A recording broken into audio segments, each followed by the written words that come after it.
wherever you are, and welcome back to the Enterprise AI Show. This is your host, Aaron, and I'm back in the massive studio. A quick programming note for this show.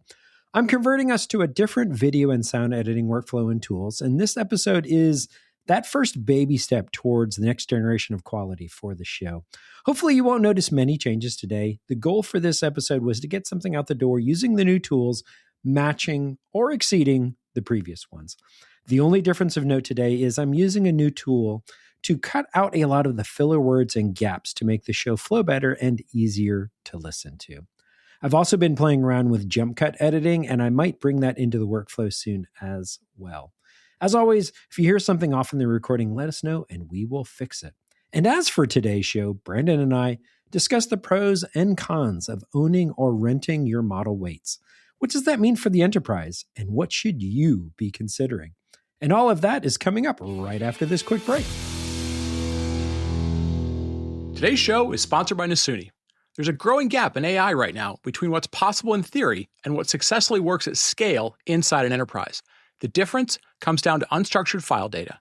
Many AI initiatives struggle because the file data they depend on is scattered, unstructured, and disconnected from where and how work actually happens. Nasuni changes that. It brings your unstructured file data into a single, secure foundation so AI, both generative and agentic, can access it with the context, governance, and performance it needs in production. Bring AI to where your unstructured data lives.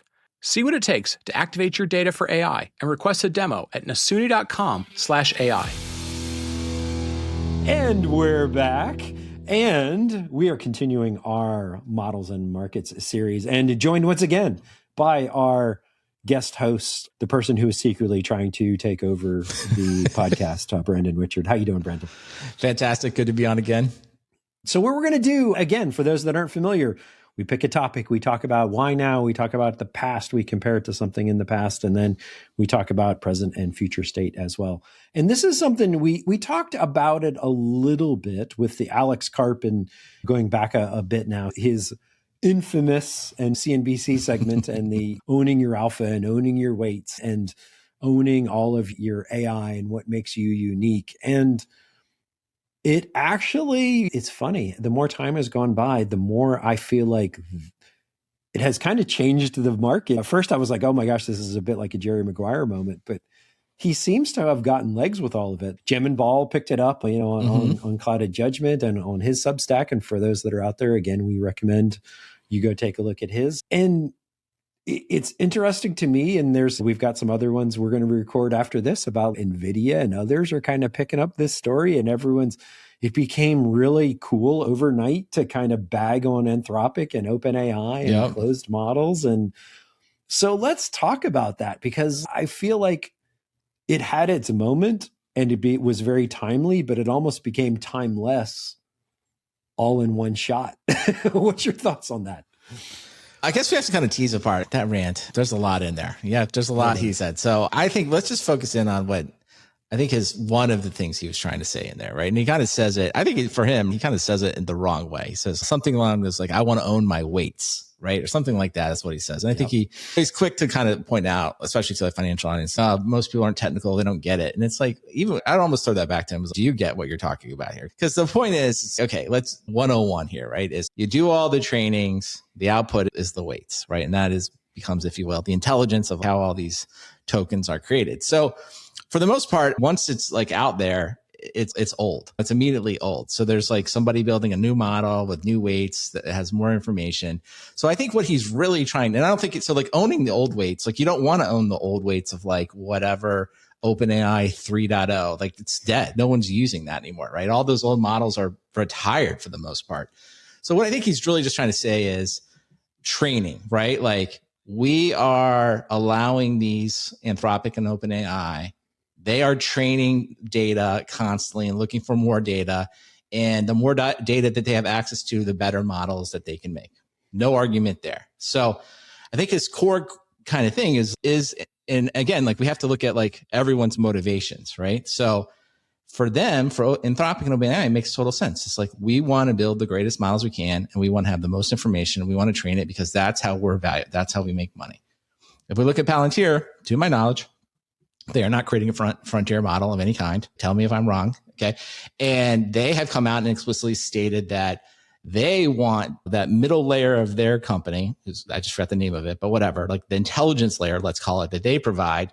They want to sit on top of models, and they want to be, if you will, right? They want to have the expertise of, hey, listen, we know about all your secret data, and we'll use the model, but we'll protect the model from seeing all the secret data. The secret data could be defense data, it could be manufacturing, whatever, right?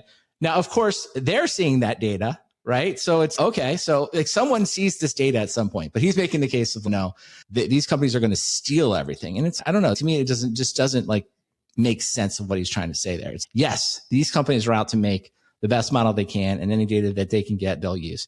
Just like Palantir is trying to interface and use the best LLM to provide the data and the information for their clients, right? And they're going to do it. So it makes total sense to me. I can see why they're competing, and I can see why he believes that like, I want to have access to public LLM models that are open source, that are the best. And that's what we should do going forward.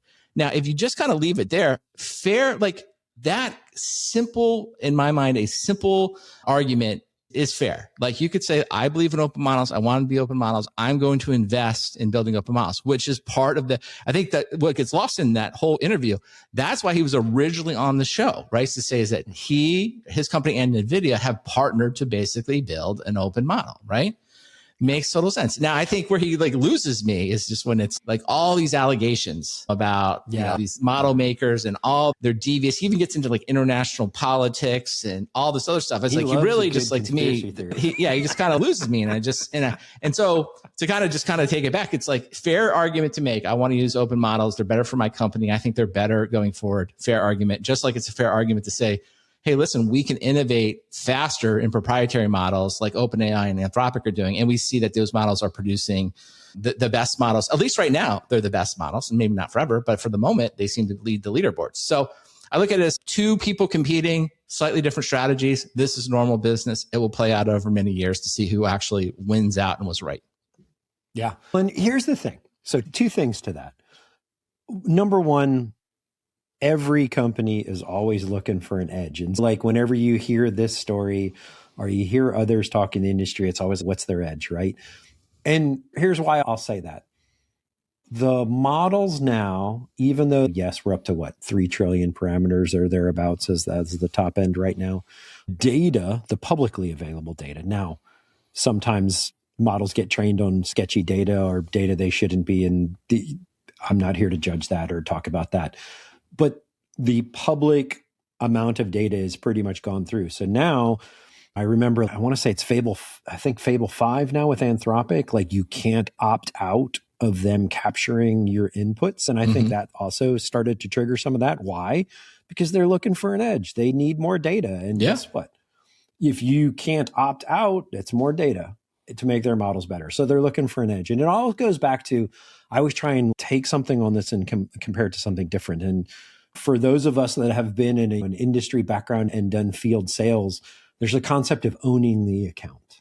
And so when I worked at a reseller, it was a really big deal of like, who owned the account? Was it the reseller or was it the vendor? If you're selling them VMware, did the VMware have the better relationship or did you as the partner? Because if they ever got unhappy, who are they going to kick out, kind of thing. And so like, I also saw his little rant as a little bit of, I want to own the accounts.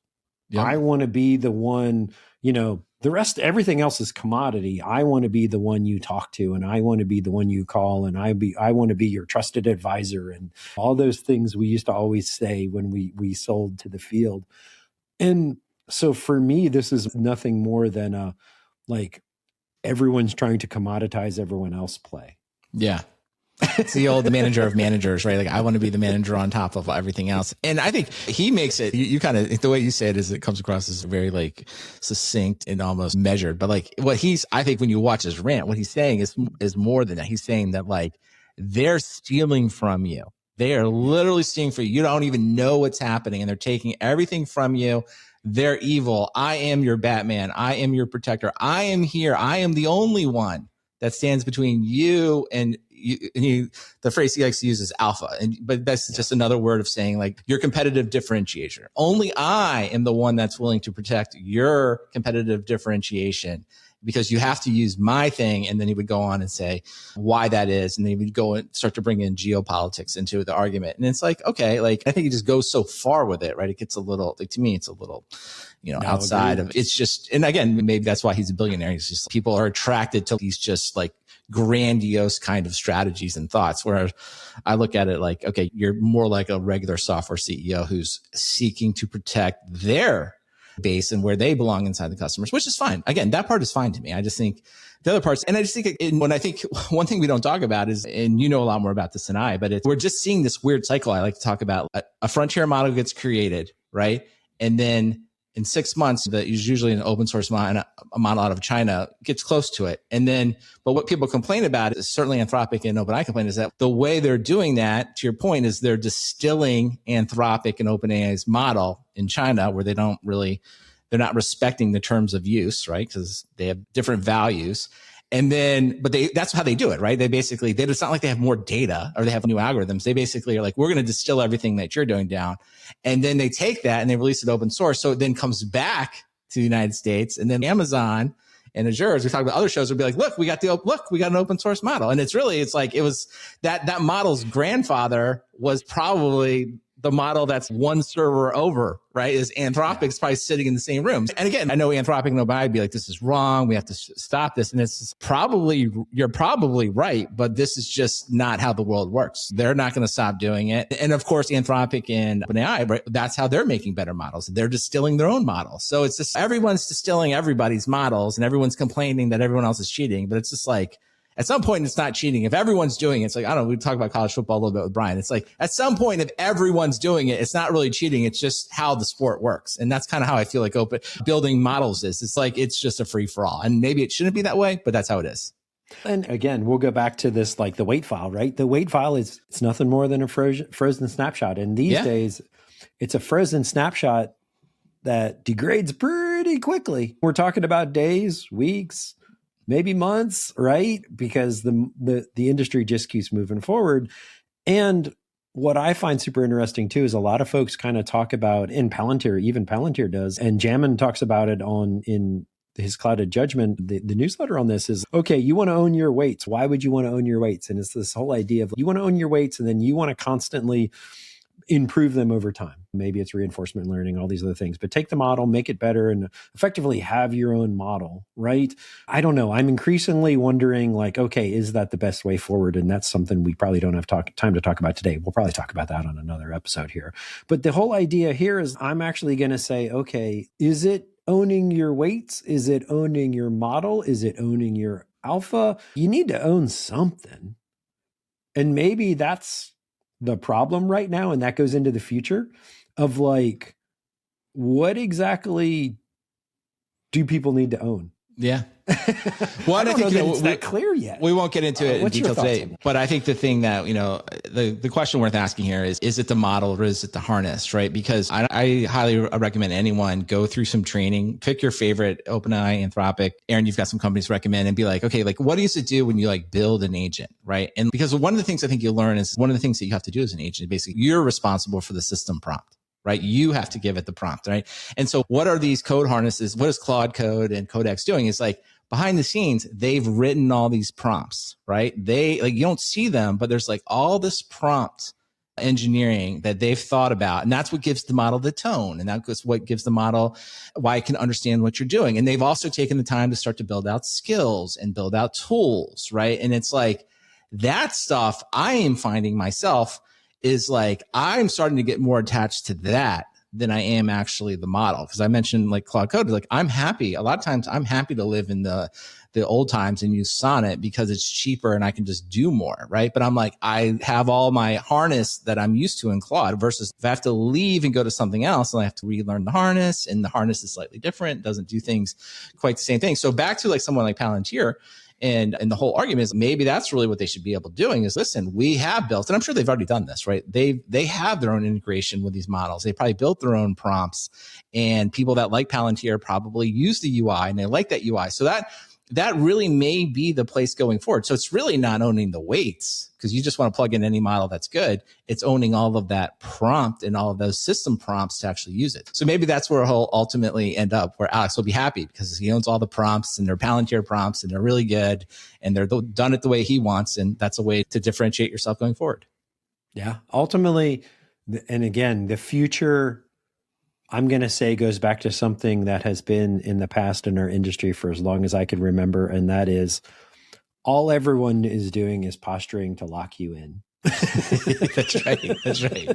No one wants to be locked in. Everyone wants to lock you in. No one wants to be locked in, and every company on the planet wants to lock you in. Amen, brother. So I think we'll stop there. We just solved both the past and the future all in one statement. All right. Brandon, I appreciate your time. Thank you very much. And everyone out there, thank you very much for listening. We certainly appreciate your time. And if you have any feedback, we would love to hear it. And if you have any ideas for guests and topics for future episodes, please send them our way as well. And with that, I'm going to wrap it up and we will talk to everyone next week. Thanks for listening. Check us out at theenterpriseaishow.com for past shows, newsletters, and all things enterprise AI.